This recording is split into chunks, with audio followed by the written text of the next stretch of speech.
Oknum sopir bus sekolah di Kabupaten Aceh Barat Daya yang berinisial F, 33 tahun, atas perbuatan melakukan aksi pemerkosaan terhadap anak di bawah umur diancam hukuman cambuk paling banyak 200 kali dan paling sedikit 150 kali.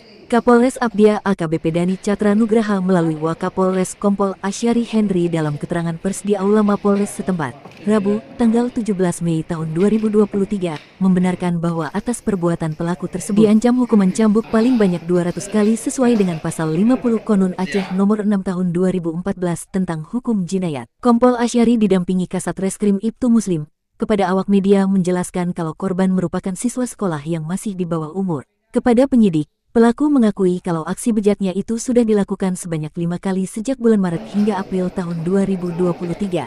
Perbuatan itu dilakukan pelaku di dalam bus sekolah sebelum menjemput siswa lainnya. Pelaku memanfaatkan suasana sepi dalam bus sebelum menjemput siswa sekolah lainnya dalam kawasan Jumpa hingga Babahrot, kata Wakapolres Asyari dalam konferensi pers tersebut. Hingga saat ini, penyidik Polres Abdia belum mendapatkan keterangan lebih jelas mengenai motif yang dilakukan pelaku.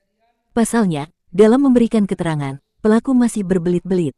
Pasal yang disangkakan kepada pelaku sudah memenuhi unsur. Semua yang dilakukan oleh pelaku di dalam bus sekolah dari bulan Maret hingga April sebanyak 5 kali di 2 tempat. Saksi yang sudah kita periksa 2 orang ditambah bukti visum, ungkapnya. Dari hasil keterangan lebih lanjut, pelaku ternyata sudah berkeluarga dan memiliki 1 orang anak. Kita akan gali lagi keterangan dari pelaku, termasuk memeriksa pelaku apakah menggunakan narkoba atau tidak. Untuk kejadian TKP-nya di atas bus sekolah milik Pemda Kabupaten Aceh Barat Daya, yang mana korban itu anak di bawah umur, kalau tidak salah berumur 15 tahun.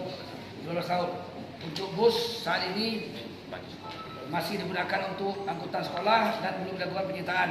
Namun kita di sini ada menyita barang bukti. Di samping itu, PJ Bupati Abdia Darmansah juga telah memberhentikan atau memecat terduga pelaku pencabulan itu dari sopir bus sekolah. Dari Kabupaten Aceh Barat Daya, Rizal melaporkan.